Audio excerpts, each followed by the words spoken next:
Hello, hello, hello, John Mason. How is everybody? Hope you're all well. I'm fighting a cold. The you've seen the video of the boat being in international waters, not going to the shores of the United States, being shot down by our military twice. The, the people there were just hanging on to what was left of the boat, trying to survive, trying to signal for help. But whoever but was shot, but was shot at anyway, and he died.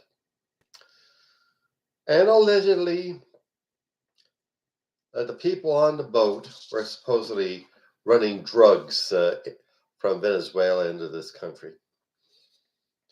But that's the word of Pete Hegseth, and by extension, Trump. Members of Congress have looked at the video, and the sensible ones were horrified. It's starting to happen. Trump, through Hegseth, is turning our military into his own personal goon squad. It's just an instrument of his personal will. Oh, by the way, while Trump and Hegseth were ordering the shooting down of that boat, Trump had pardoned the former president of Honduras, Juan Orlando Hernandez, who was tried and found guilty of using Honduras as a base for drug cartels to work out of. So I guess the war on drugs is just relative. Like it all depends on who's doing the dealing. Yeah.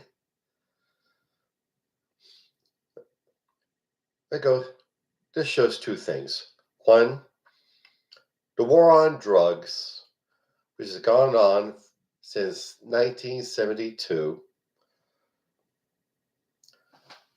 since the Nixon administration. I'm old enough to remember that. Has been used as a means of attacking anti-war demonstrators against the Vietnam War and Black communities. There's no sensible reason why we can't treat narcotics as a public health issue rather than a law enforcement issue. Addicts are not criminals. The dealers, yes, but not the criminals. But are criminals, but not the people addicted to them. They're sick people, not evil.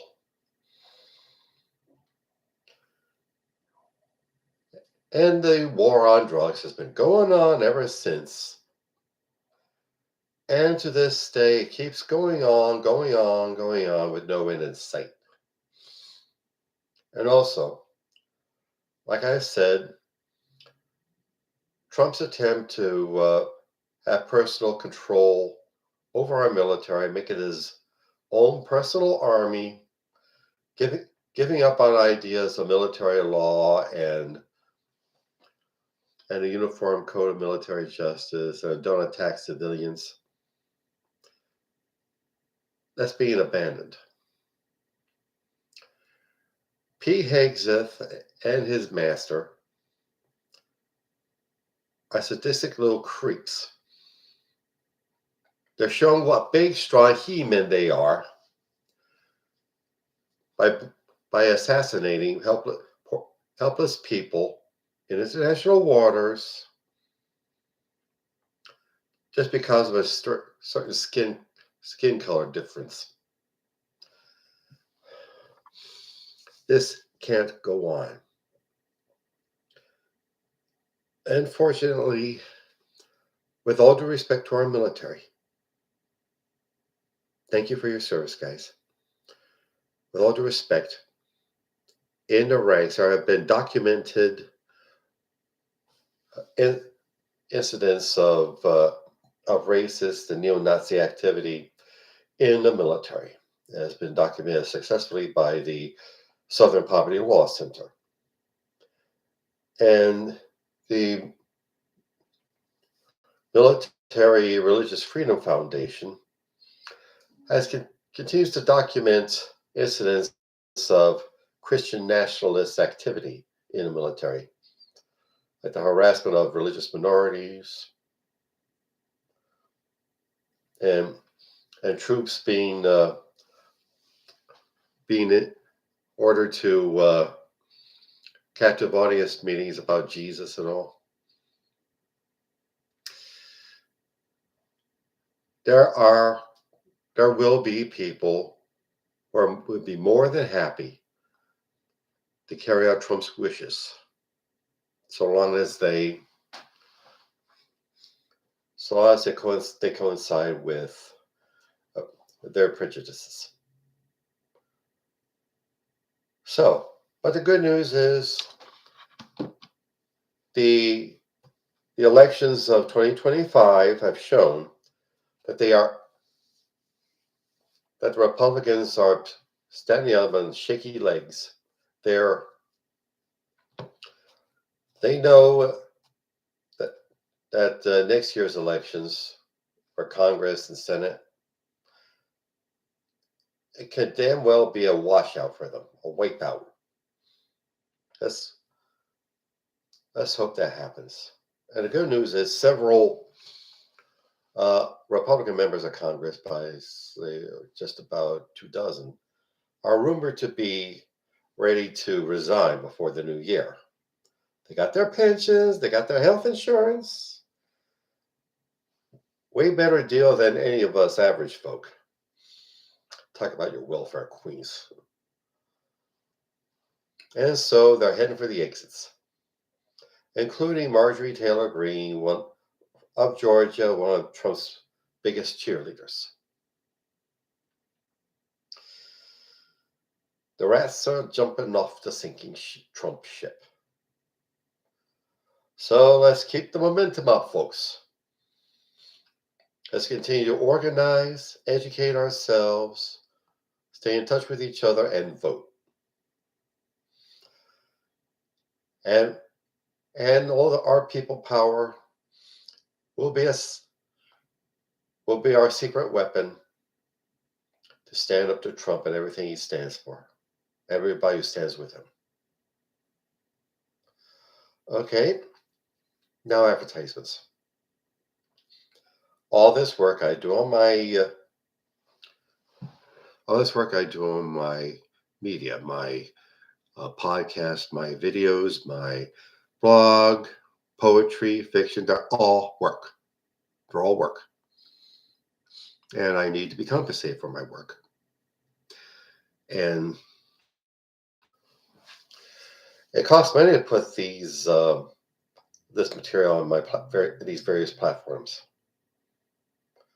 And I need to be compensated for it and hopefully raise it to a higher level. So I ask you, get on my website, johnomason.com, and click either the PayPal button or the Buy Me a Coffee button and see what you can give. I would greatly appreciate it. Thanks. And also, my novel, Soldier of the Cross, is available on Amazon.com. It is the story of David Lucas, who, as a young man in the early 60s, is a drunk and a whore chaser and a school bully, gets in trouble in the army.